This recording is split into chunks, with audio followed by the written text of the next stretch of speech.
He was just 19 when he first went in. Reckless choices, bad company, and one mistake that changed everything. Inside those walls, he grew older.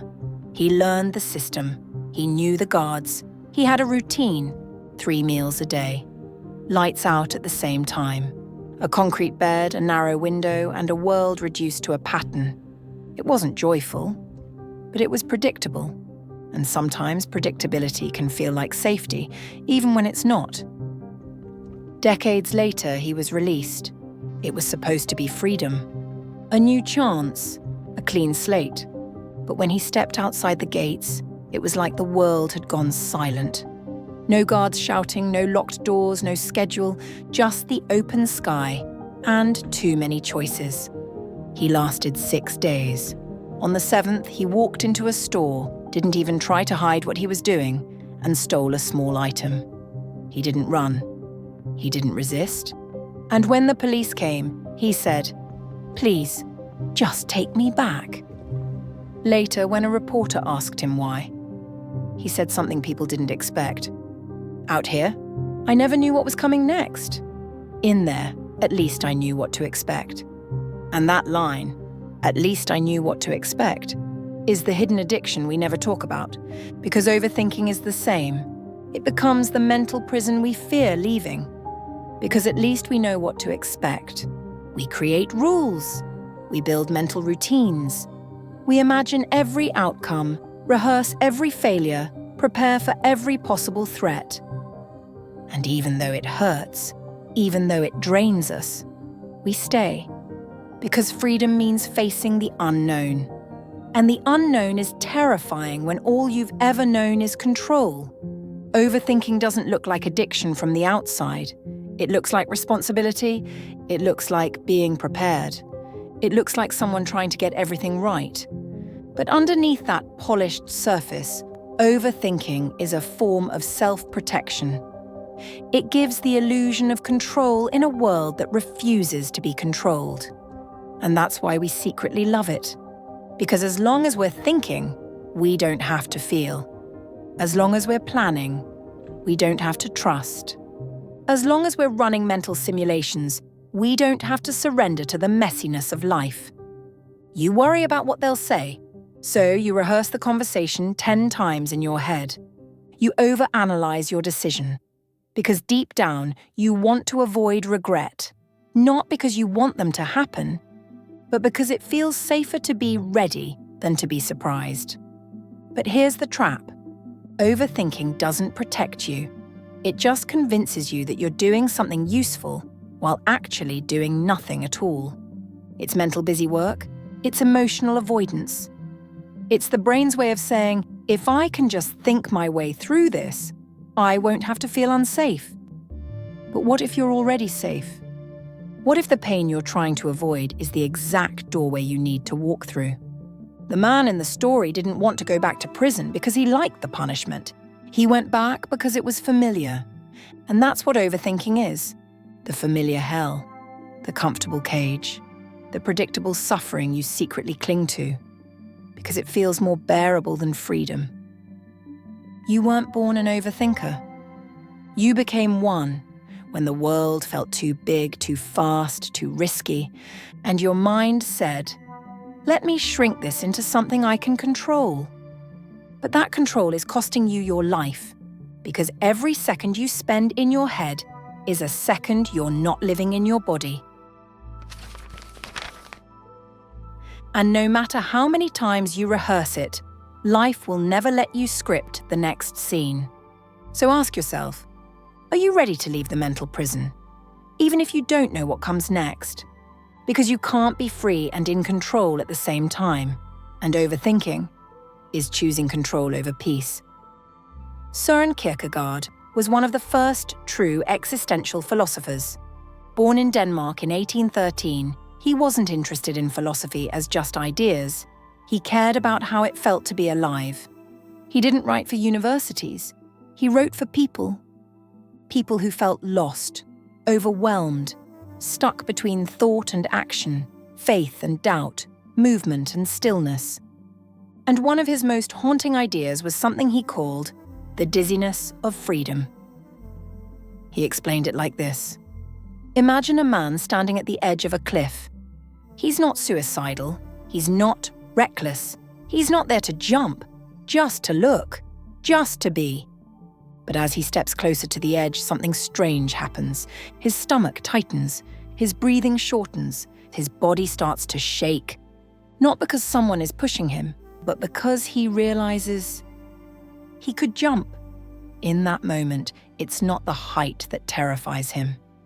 It's the freedom, the realization that nothing, no law, no force, no fear is holding him back. He alone decides what happens next. Kierkegaard called this the vertigo of choice, the moment when you confront your own ability to change everything with one movement, and instead of feeling liberated, you feel paralyzed. You step back, you overthink, you run every scenario through your mind. What if I slipped? What if I lost control for a second? And so you freeze, not because you're trapped, but because you're free, and the mind can't handle it. So what do? We build mental fences.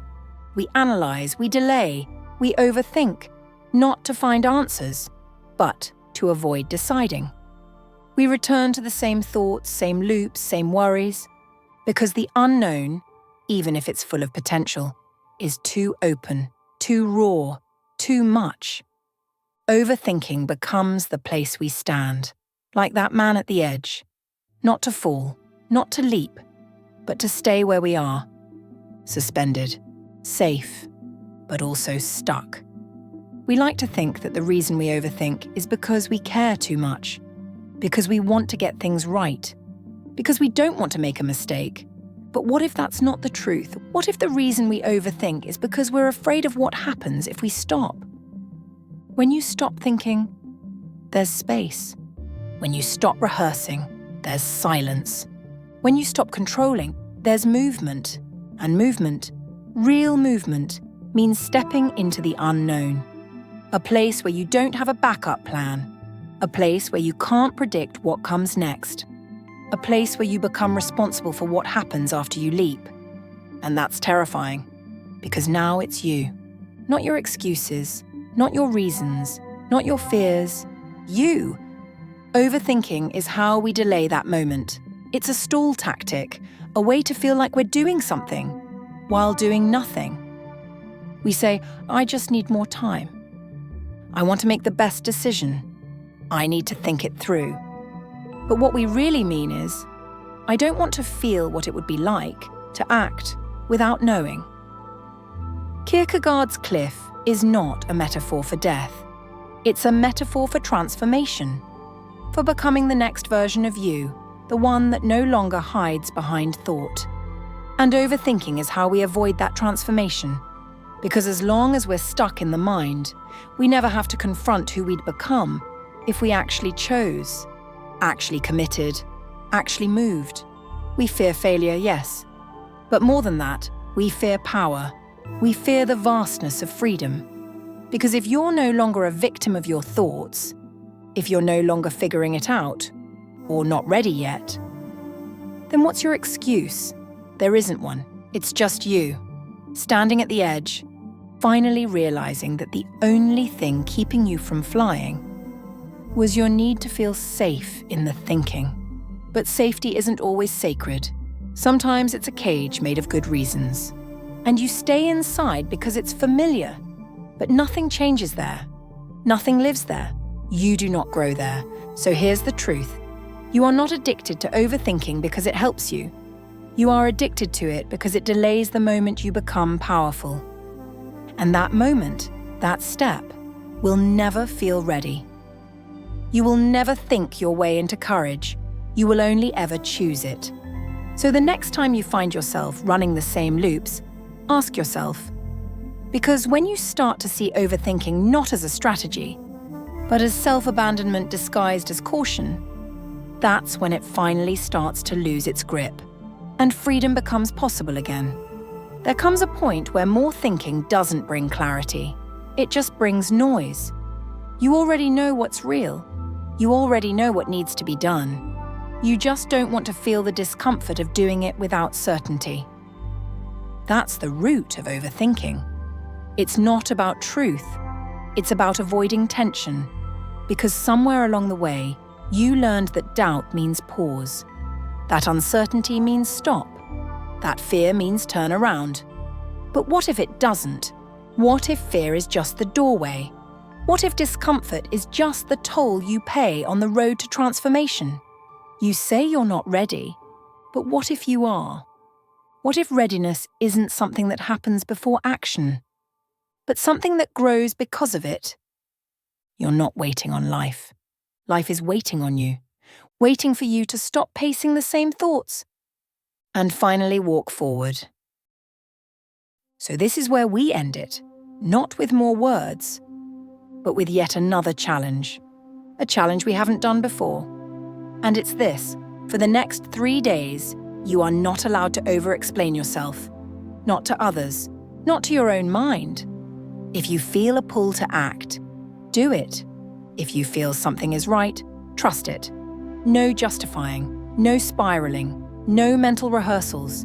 This isn't about being reckless, it's about reclaiming your relationship with self-trust. Because overthinking is often just the fear that who you are isn't enough without an explanation. But you are. And you don't need to narrate every move to feel safe. So for 3 days, speak less, move more, and let the silence after the choice teach you something. When you do this, something shifts. You stop being a mind that talks about life. And you start being a soul that lives it. Because thinking will never bring you home. But trust might.